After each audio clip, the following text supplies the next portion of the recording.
بسم اللہ الرحمن الرحیم۔ السلام علیکم۔ شاہ کربلا قصے چینل میں تمام ویورز کو خوش آمدید کہتے ہیں۔ پیش خدمت ہے نیو ویڈیو مدینے میں حضرت علی علیہ السلام کے لیے سورج کا پلٹنا۔ ویڈیو دیکھنے کے بعد اگر ویڈیو اچھی لگتی ہے اس کا حق بنتا ہے کہ آپ ویڈیو کو لائک کریں اور چینل کو سبسکرائب ضرور کریں۔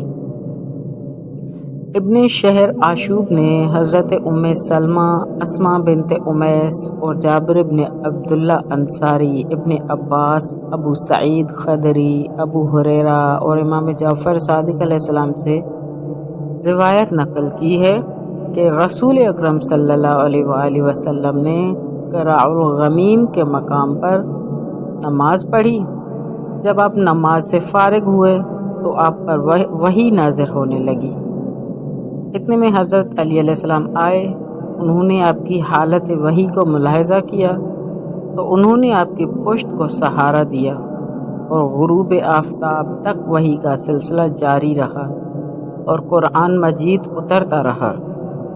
جب وحی مکمل ہو گئی تو رسول خدا نے فرمایا، علی کیا تم نے عصر کی نماز پڑھی؟ حضرت علی علیہ السلام نے عرض کیا، نہیں یا رسول اللہ، میں نے آپ کو سہارا دیا ہوا تھا۔ حضرت نے فرمایا، اللہ سے دعا مانگو وہ تمہارے لیے سورج کو پلٹا دے۔ حضرت علی علیہ السلام نے دعا مانگی تو سورج پلٹ آیا۔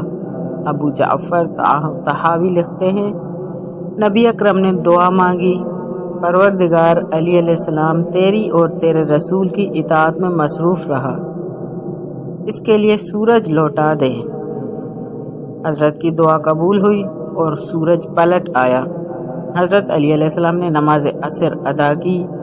جب وہ نماز سے فارغ ہوئے تو سورج فوراً ڈوب گیا اور ستارے نکل آئے۔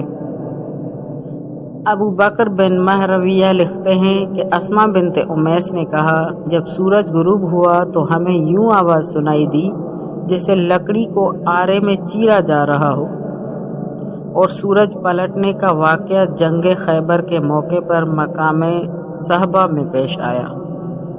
ایک روایت میں مذکور ہے کہ حضرت علی علیہ السلام نے اشارے سے نماز ادا کی تھی اور جب سورج پلٹ آیا تو آپ نے حکم رسول کے تحت نماز کا اعادہ کیا تھا، دوبارہ نماز پڑھی تھی۔